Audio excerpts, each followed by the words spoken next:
why do you think the North Carolina General Assembly was compelled to take action in 1994? As I remember, there were several causes. One was a series of articles in the News and Observer detailing problems at the Division of Marine Fisheries and the political influence that was going on at the time. And you'd have to go back and look at them to read it. But it was a week-long front page expose of the Division of Marine Fisheries. That was, I think, one factor in the Fisheries Reform Act. I think the driving one that I remember was actually crab potters. They came to the division and said, you need to limit us somehow. We won't limit ourselves. We need to limit the number of crab pots we can set, because if Joey has 400 and I got 300, I got to get 100 more, and then he'll get 100 more, and you get too many crab pots. So we need a mechanism to limit the number of crab pots.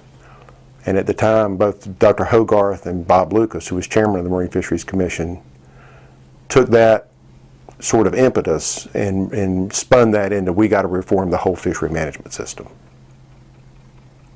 So I think that was a compelling reason. And I think there was a growing recreational fishing presence that had never been in North Carolina before, and it was demanding some changes. So I think those three seem to me, in my clouded memory, are what drove the Fisheries Reform Act. Do you think the various stakeholder groups were united in wanting passage of the FRA? Why or why not? There was, I wouldn't use the word united. I think most people wanted it, but for a variety of different reasons.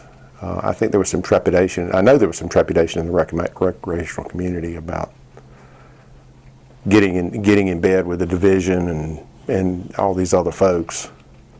But we ended up attending all the meetings and being involved in the process. But I know there was a lot of trepidation on the recreational side, and there still is.